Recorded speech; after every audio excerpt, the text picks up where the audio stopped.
हरिः ओम् तत्सत् श्रीमते रामचन्द्राय नमः। श्रीमते रामानन्दाचार्याय नमः। श्रीमते मलूकदासाय नमः। सीतानाथ समारंभाम् श्रीरामानन्दार्य मध्यमाम् अस्मदाचार्य पर्यन्ताम् वन्दे गुरु परम्पराम्। रामाय रामभद्राय रामचन्द्राय वेधसे रघुनाथाय नाथाय सीतायाः पतये नमः। विश्वेशं माधवं ढूंढिं दंडपाणिं च भैरवं वन्दे काशीं गुहां गंगां भवानीं मणिकर्णिकाम्। अतुलित बलधामम् हेमशैलाभदेहम् दनुजवन कृशानुं ज्ञानिनामग्रगण्यम् सकल गुण निधानं वानराणामधीशम् रघुपति प्रिय भक्तं वात जातं नमामि। आइए सब लोग भगवान नाम का संकीर्तन करें। श्री राम जय राम जय जय राम। श्री राम जय राम जय जय राम। श्री राम जय राम।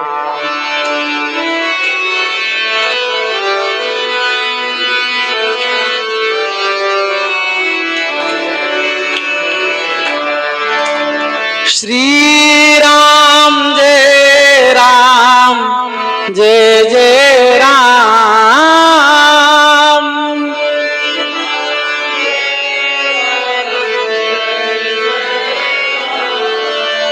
श्री राम जय राम जय जय राम।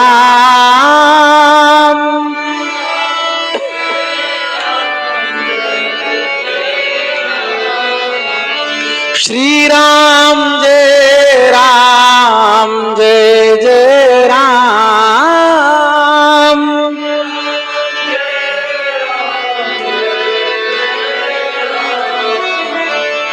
जय जय श्यामा जय जय श्याम।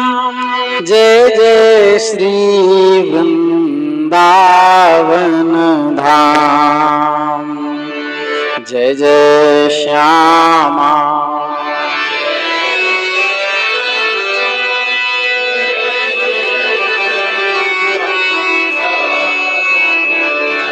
पावन सीते तेरो नाम। पावन श्री मिथिलापुरी धाम। पावन सीते तेरो नाम पावन श्री मिथिलापुरी धाम। श्री वृंदावन बिहारी लाल की जय। काशी विश्वनाथ भगवान की जय। श्री काल भैरव भगवान की जय। अन्नपूर्णा महारानी की जय। श्री सिद्धि विनायक भगवान की जय। श्री मणिकर्णिकेश्वर महादेव की जय। चक्र पुष्करणी महातीर्थ की जय। मणिकर्णिका महाक्षेत्र की जय। गंगा महारानी की जय। मशान बाबा की जय। नमः पार्वती पतये। हर हर महादेव। भक्तवांछा कल्पतरु भक्तवत्सल शरणागत वत्सल दीन बंधु दया सिंधु कृपा सिंधु निखिल हेय प्रत्यनीक दिव्यानंद कल्याण गुणगण निलय सर्वैश्वर्य सर्वात्मा जगन्नियंता जगदाधार भगवान श्री हरि की असीम अनुकंपा से हम आप सब इस विशुद्ध सत्संग मंडप में बैठ करके मनुष्य जन्म धारण करने का सर्वोत्कृष्ट साधन सत्संग इस दिव्य अविमुक्त क्षेत्र में बैठ करके प्राप्त कर रहे हैं। तो कल कुछ मेरे पास प्रश्न आए थे, उसी का समाधान चल रहा है। प्रश्न आया था जो सभी के अंतःकरण में होता है कि जीवन में भय क्यों होता है। मृत्यु का भय लगता है, खो जाने का भय लगता है, जीवन में भय क्यों होता है। सर्वप्रथम समझें कि भय तीन प्रकार का होता है। एक होता है वियोग का भय, अर्थात हमारा किसी से वियोग न हो जाए, हम जिसे अत्यंत स्नेह करते हैं वो हमसे दूर न चला जाए, चाहे वह लौकिक नायक नायिका हो या कोई मित्र हो, सुहृद हो, या पिता के लिए पुत्र हो, पुत्र के लिए माता पिता हो, गुरु के लिए शिष्य हो, शिष्य के लिए गुरु हो। एक प्रेमास्पद संबंध में वियोग का भय बना रहता है। इस भय का कारण है व्यक्ति मोह, जो वास्तव में अपना है उसे अगर हम अपना अनुभव कर लेते हैं तो वियोग का भय नहीं होता। वास्तव में अपना कौन? वास्तव में श्री कृष्ण ही अपने, श्री राम ही अपने। क्योंकि जो अपना होता है वह कभी अलग नहीं होता। आप लोग पढ़े लिखे हैं तो ग्रेविटी के सिद्धांत को जानते होंगे। जिसमें ग्रेविटी है उसको आकाश की ओर उछालते हैं तो पृथ्वी की ओर दुगुनी गति से गिरता है। किंतु मोमबत्ती जब जलाते हैं तो उसकी लौ पृथ्वी की तरफ नहीं जाती, वहां ग्रेविटी काम नहीं करता, उसकी लौ आकाश की ओर जाती है। लखन उसकी लौ आकाश की ओर जाती है। क्यों? क्योंकि सनातन सिद्धांत यह है अंश अपने अंशी की ओर जाता है। मिट्टी आदि जो हैं ये पृथ्वी के अंश हैं, किंतु अग्नि सूर्य का अंश है, इसलिए वह अंश अंशी की ओर जाता है। उसी प्रकार आत्मा परमात्मा का अंश है, क्योंकि ईश्वर अंश जीव अविनाशी चेतन अमल सहज सुख राशि, गोस्वामी जी कहते हैं। तो ईश्वर का अंश आत्मा है। तो इसका मतलब है कि जिस प्रकार उष्ण दिनों में बैसाख आदि मास में तीव्र उष्णता गर्मी पड़ने पर नदियों के, कुएं के और समुद्र के जल बाष्पीकरण होकर के आकाश की ओर जाते हैं। कर सकते हैं, रिकॉर्ड कर लीजिए करने की इच्छा। तो आकाश की ओर जाते हैं, फिर संघनित होकर के वह फिर नदी को प्राप्त होना चाहते हैं। अर्थात वर्षा जब होगी, किसी भी नदी में जाएगी तो नदी के सहारे से समुद्र तक पहुंचने का यत्न करेगी। तो इसका तात्पर्य है कि समुद्र का अंश आकाश में गया था तो अंश अपने अंशी की ओर पहुंचने का यत्न कर रहा है। उसी प्रकार हम जीवात्मा भगवान से विमुख हो गए हैं कालांतर में, तो हम भगवान की ओर जाना चाहते हैं। तो भगवान का स्वभाव है कि भगवान की कभी मृत्यु नहीं होती। कबीरदास जी ने कहा, राम मरे तो हम मरे, नहीं तो मरे बलाय, अविनाशी का बाल का मरे न मार न जाए। तो राम जी की कभी मृत्यु नहीं होती क्योंकि वो अमर तत्व हैं। इसलिए हम लोग भी मरना नहीं चाहते क्योंकि उनका स्वभाव उनके अंश में भी है, तो हम मरना नहीं चाहते। राम जी को कभी किसी से वियोग नहीं होता क्योंकि उन्हीं में सब समाहित है, तो हम भी वियोग नहीं चाहते। तो वियोग यदि नहीं चाहना है तो जो अपना है, अपना कौन है? अंशी अपना है, शरीर अपना नहीं है। क्योंकि छांदोग्योपनिषद आदि के अनुसार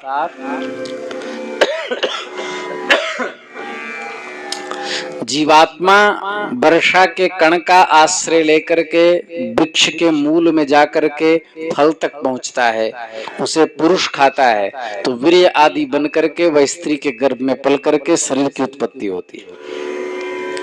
अर्थात वह जीवात्मा शरीर का आश्रय लेता है, पर शरीर इस पृथ्वी का अंश है। शरीर नष्ट हो जाता है, जीवात्मा निकल जाता है। तो इसका तात्पर्य है कि अंश अंशी की ओर जाता है।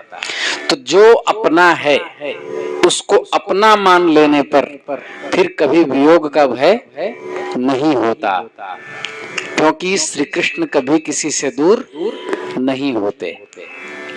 जो यहाँ भी है, यहाँ भी है, यहाँ भी है, वो दूर कैसे होगा? तो वियोग का भय यदि मिटाना है तो जो सदा अपने साथ है उसको अपना मान ले तो वियोग का भय चला जाता है। दूसरा भय होता है हानि का भय। अर्थात इस भय का कारण क्या है? वस्तु के प्रति ममता। जब हम किसी वस्तु के प्रति ममता करते हैं तो मुझे हानि का भय बना रहता है।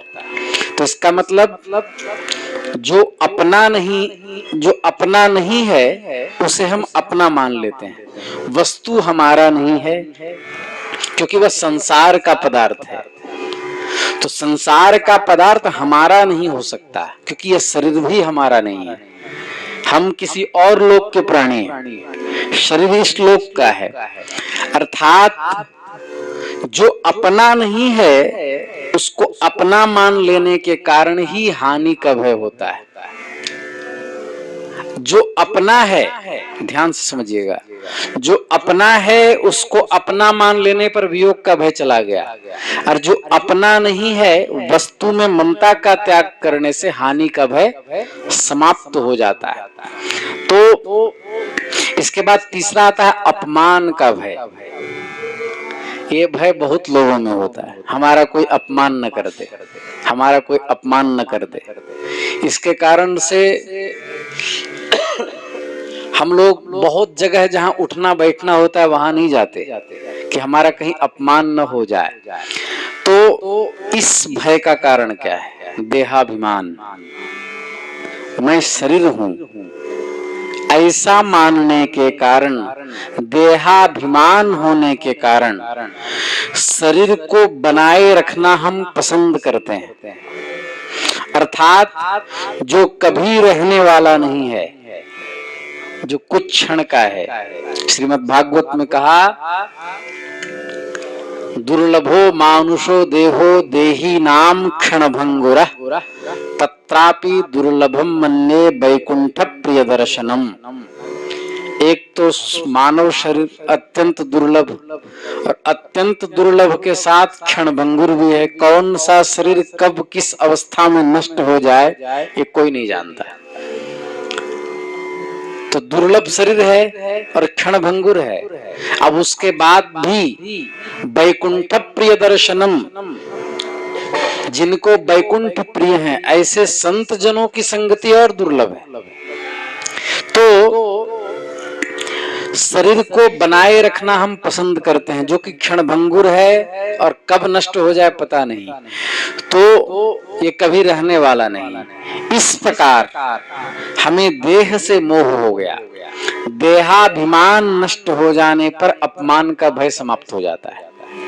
इसलिए चैतन्य महाप्रभु जब काशी आए तो 500 विद्वान जिनका नेतृत्व स्वामी श्री प्रबोधानंद सरस्वती कर रहे थे, वहां आने के बाद सत्संग सुनने आए। तो जहां महात्माओं ने अपनी पादुका उतारी थी वहां ऐसे महापुरुष बैठ गए। सब लोग सोचे इतना तेजस्वी सूर्य की तरह लावण्य जिसके शरीर से निकल रहा हो, और संपूर्ण बंगाल में जिसने भक्ति की क्रांति मचा दी हो, वो महात्मा इतना दैन्य, इतना अहंकार शून्यता कि जहां महात्मा खड़ाव सब उतारे हैं वहां वह बैठ गया। प्रबोधानंद जी अपने आसन से उठकर खड़े हुए, बोले आप यहाँ क्यों बैठ गए, आप इधर आइए। कहा आप लोग सन्यासी उच्च कोटि के विद्वान जन हो, मैं तो भगवान का दास हूँ, दास का स्थान यही होता है। गोस्वामी तुलसीदास जी के चरित्र में आता है, रैवासा धाम की बात बता रहा हूं। जब गोस्वामी जी वहां गए तो भक्तमाल के सुमेरु की तलाश थी कि भक्तों में सर्वश्रेष्ठ कौन है, तो ये पता करना था। तो सबका आचरण पर रखना होगा। चरित्र सबका लगभग लिख चुके थे नाभाजी, पंगत चल रही थी, तुलसीदास जी बैठे हुए थे, थोड़ा देर से पहुंचे, पत्तल समाप्त हो गई थी, खीर परोसी जा रही थी। कहा खीर दे दो, हम भी महात्माओं का प्रसाद पाना चाहते हैं। बोले बाबा थाली तो लायो नहीं, थाली तो समाप्त हो गई। तो एक संत का जूता रखा हुआ था, उसको उठा के कहा इसमें खीर दे दो। इससे पवित्र पात्र क्या हो सकता है, इसमें संत के चरण रज भी प्राप्त हो जाए। जूते में खीर खाई गोस्वामी जी ने। उसमें उनको भक्तमाल का सुमेरु सिद्ध कर दिया गया। यह है अहंकार शून्यता। जब जीव अहम शून्य हो जाता है तो अपमान का भय समाप्त हो जाता है। अपमान का भय उसी को है जिसका देहाभिमान बना हुआ है। तो इस प्रकार वियोग का भय जो अपने हैं उनको अपना मानने से चला जाता है। हानि का भय वस्तु में ममता का त्याग करने से, और अपमान का भय देहाभिमान समाप्त करने से चला जाता है और व्यक्ति मस्त हो जाता है। तो इस प्रकार हम लोगों को समझना चाहिए। फिर एक प्रश्न आया, महाराज जी जब साधना में बैठते हैं तो व्यर्थ चिंतन होता है, आंख बंद करें, भगवान का नाम लें, तो पता चला कि बाहर क्या हो रहा होगा, अरे कहीं गन्ना काट के कोई बगल वाला न ले जाए, फलना ना हो जाए, चिलना ना हो जाए, ये चिंतन बना रहता है। व्यर्थ चिंतन क्या है और सार्थक चिंतन क्या है, पहले इसको समझना चाहिए। अनित्य का चिंतन व्यर्थ चिंतन है। जो अनित्य है, ईश्वर के अतिरिक्त जो भी कुछ दिखाई दे रहा है वह अनित्य है, और अनित्य का चिंतन व्यर्थ चिंतन है। और जो नित्य हैं, भगवान नित्य हैं, उनका चिंतन सार्थक चिंतन है। वस्तु व्यक्ति का चिंतन व्यर्थ चिंतन है। परमात्मा का चिंतन सार्थक चिंतन है। तो सार्थक चिंतन से व्यर्थ चिंतन का धीरे धीरे नाश होने लगता है। जैसे किसी के घर कोई मर जाए तो दसगात्र आदि हो, 1 महीने तक असर बना रहता है। अमुक चला गया, थोड़ा घर शून्य सा लगता है, याद आती है। धीरे धीरे धीरे धीरे दिनचर्या में ढलने के बाद वो स्मृति धूमिल होने लगती है। 6 महीना साल भर में जो टीस थी हृदय में उसके जाने की, वो समाप्त होने लगती है। 2-4 साल में जब नाती पोता आदि होते हैं तो कौन मरा कौन जिया याद भी नहीं रहता। इसका तात्पर्य यह है कि जब हम किसी प्रगाढ़ चिंतन को पकड़ लेते हैं तो जिसका चिंतन नहीं होता है उसका प्रवाह धीमा हो जाता है। तो जब हम परमात्मा का चिंतन नित्य करने लगते हैं तो जो संसार का चिंतन है वो धीरे धीरे धूमिल होने लगता है। महात्मा कोई आकाश फोड़ करके या धरती खोद करके नहीं निकलते हैं, वह भी किसी न किसी माँ के गर्भ से ही प्रकट होते हैं।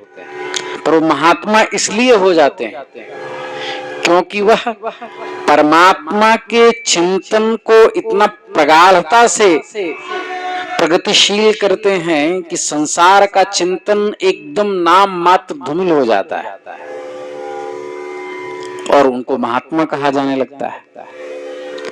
और हम जो संसारी लोग हैं वह एक मयान में 2 तलवार रह नहीं सकती, तो हम क्या करते हैं, माया को भी पकड़े रहते हैं और भगवान को भी पकड़े रखना चाहते हैं। हम चाहते हैं कि दोनों का आनंद मिलता रहे, पर ऐसा संभव नहीं है। प्रेम गली अति साकरी या में 2 न समाए, इसमें 2 नहीं रह सकते। इसलिए मलुकदास जी महाराज ने कहा, मुर्दे मुंड उठाया बाबा, मुर्दे मुंड उठाया, मुर्दे मुंड उठाया बाबा, मुर्दे मुंड उठाया।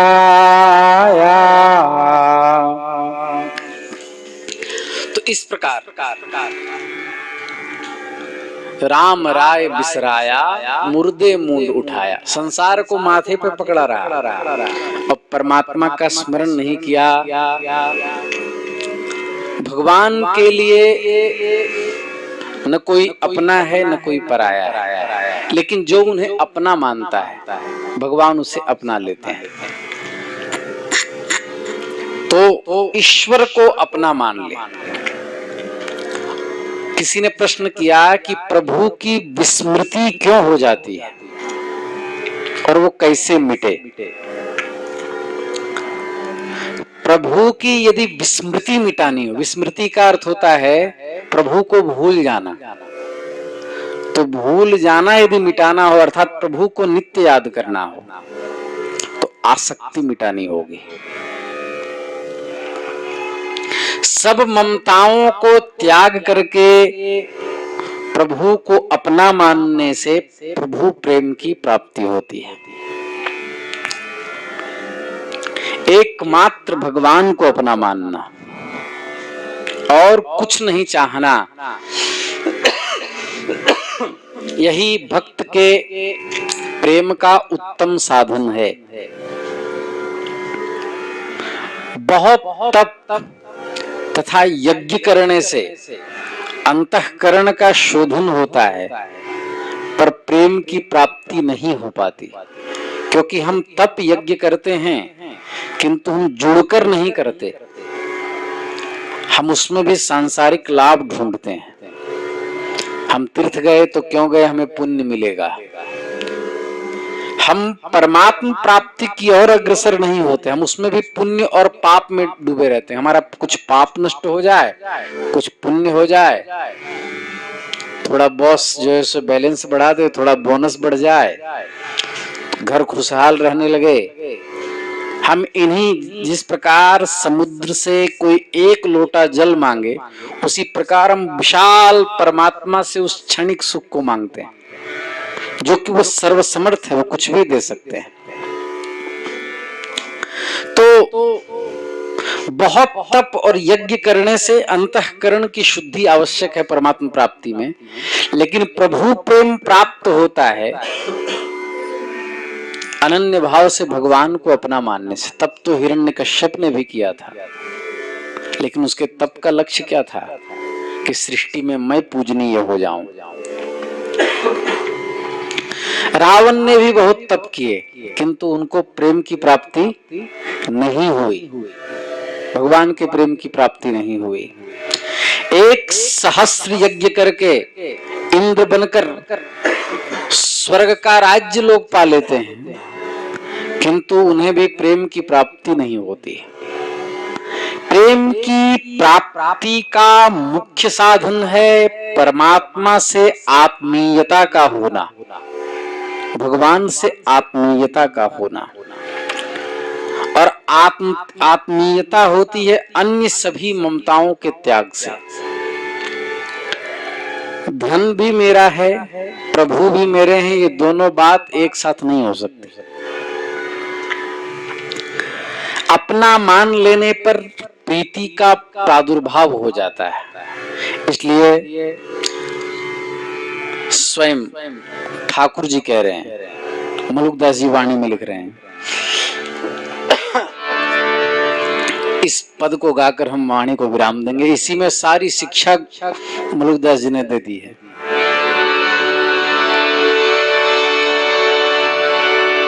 सब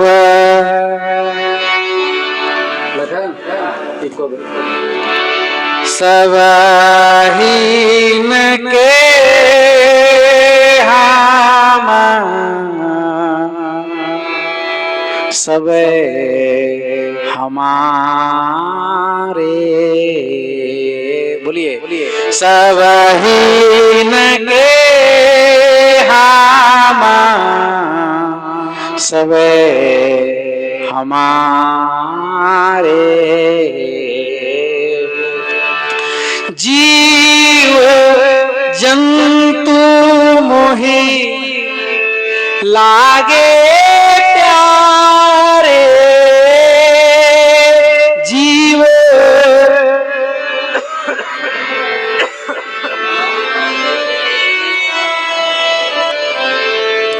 सबहीन के हम सब हमारे,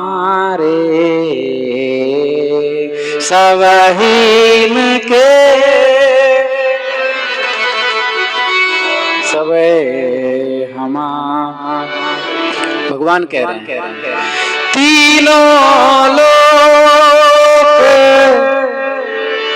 हमारी माया, तीनों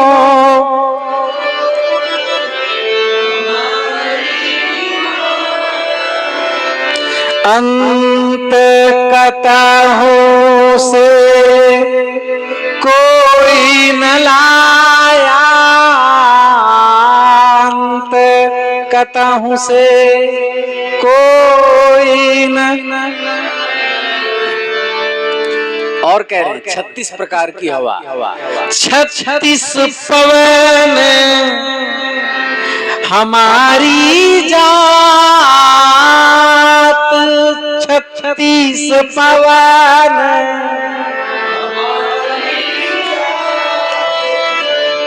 हम ही दिन और हम ही रात, हम ही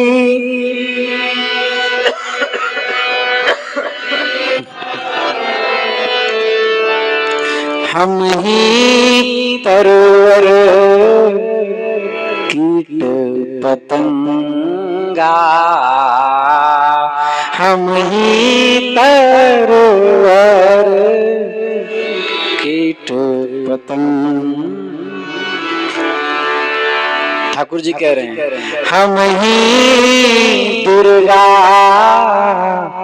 हम ही गंगा,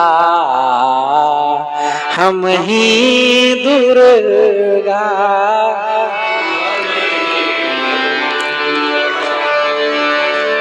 हम ही मुल्ला, हम ही काजी, हम ही मुल्ला,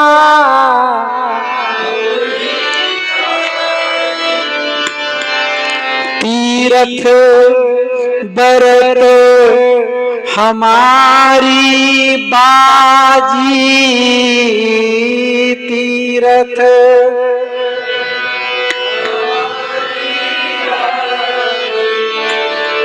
सब इनके हम, सब हमारे, सब इनके सब, हम ही पंडित, हमें बैरागी,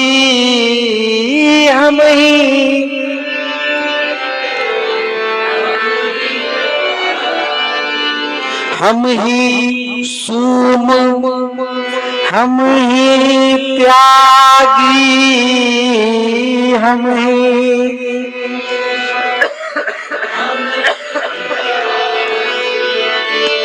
हम ही देव, हम ही दानो, हम ही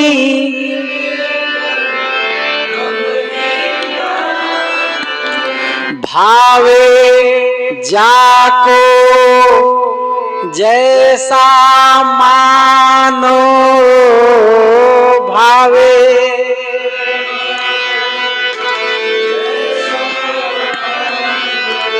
और कह रहे हैं हम ही चोर, हम ही बटपारे,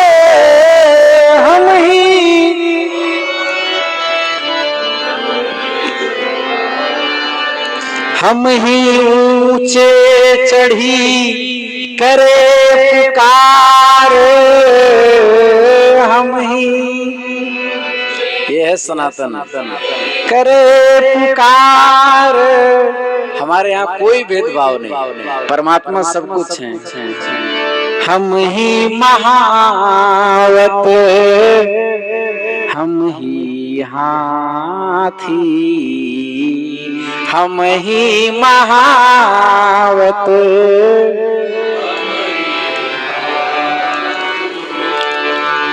हम ही पाप पुण्य के साथी,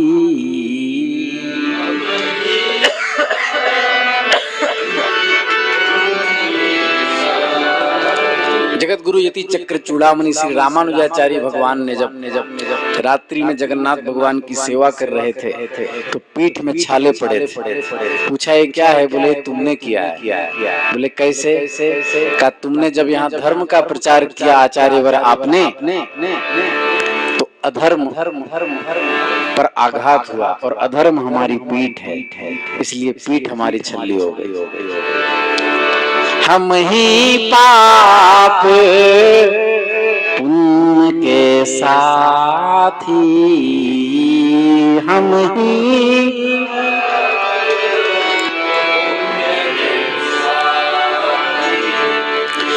हम ही अश्व, हम ही असवार,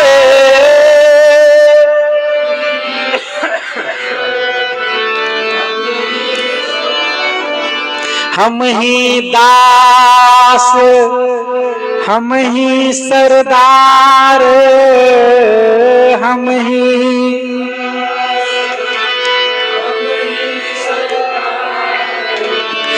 ही सूरज, हम ही चंदा, हम ही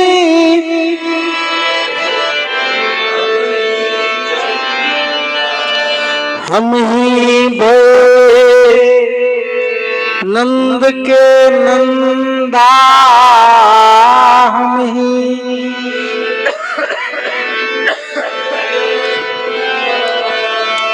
हम ही दशरथ हम ही राम, हम ही दशरथ हमरे क्रोध हमारे काम, हमरे क्रोध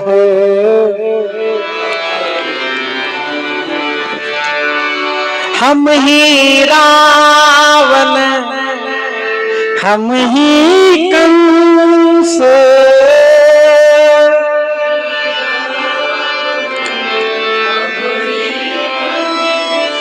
हम ही मारा अपना वंश, हम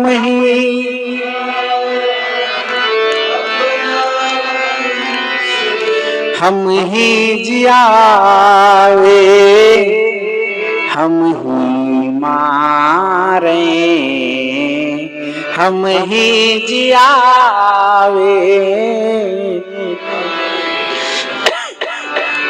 और हम ही बोरे हम ही तारे, हम ही बोरे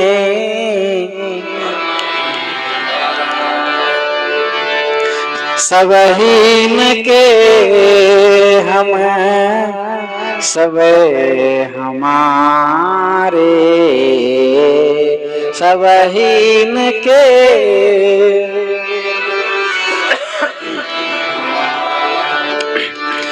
जहाँ तहाँ सब ज्योति हमारी,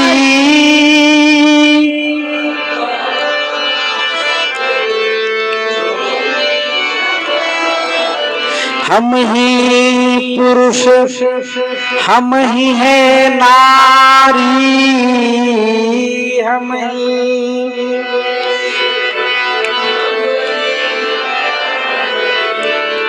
मलूकदास जी कह रहे हैं ऐसी विधि को ही लवलावे, ऐसी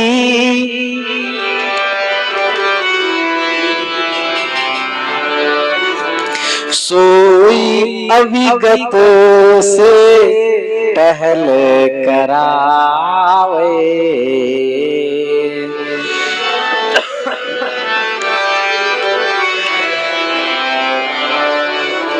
और क्या करे सहे कुशब्द और सुमिरे नाम, सहे कुशब्द और सुमिरे नाम, सब जग देखे एक भाव, सब जग देखे एक भाव, या पद का कोई करे निबेरा, या पद का कोई करे निबेरा, कहे मलूक में ताका चेरा, कहे मलूक में ताका चेरा। श्री वृंदावन बिहारी लाल की जय। यह है सनातन। सब कुछ समाहित हो जाता है। क्या प्रभु हैं, और यदि हैं तो उनके होने का क्या प्रमाण है? भक्तवाणी, संतवाणी और ग्रंथ के आधार पर हम मानते हैं कि प्रभु हैं। उनके होने का प्रमाण यह है कि वे शांति, स्वाधीनता और प्रेम के मांग के रूप में विद्यमान है। सबको शांति चाहिए, यही परमात्मा का की उपस्थिति का तात्पर्य है, क्योंकि सभी शांत होना चाहते हैं। इसका मतलब सब अंश के गुण से गुणान्वित होना चाहते हैं, सभी स्वाधीन होना चाहते हैं और सभी को प्रेम की मांग है। यही प्रभु की सत्ता का परिचय है। प्रभु परम उदार, परम शांत, परम प्रेमी और परम स्वाधीन है। ये सब बातें मांग के रूप में हर मानव में विद्यमान होने से इस मांग का होना ही प्रभु के होने का प्रमाण है। आगे की कथा हम कल करेंगे। श्री वृंदावन बिहारी लाल की जय। हर हर महादेव शंभो काशी विश्वनाथ गंगे। हर हर महादेव।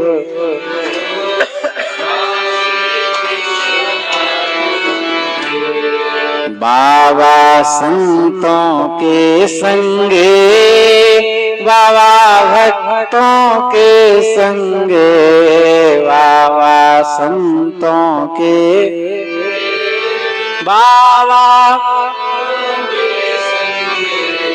बाबा सुखियों के संगे, बाबा दुखियों के संगे, बाबा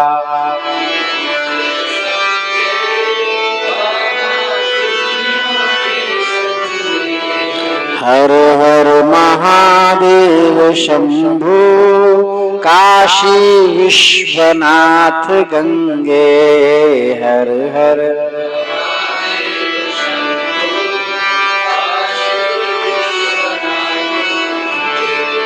काशी विश्वनाथ गंगे, क्षिप्रा महाकाल संगे।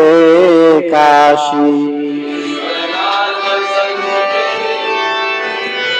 महाकाल संगे, बाबा सतियों के संगे, बाबा पार्वती संगे, बाबा सतियों के संगे, बाबा पार्वती संगे।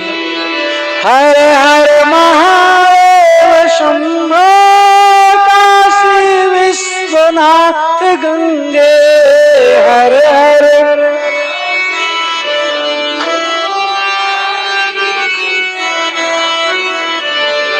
हर हर महादेव शंभो काशी विश्वनाथ गंगे। हर हर महादेव।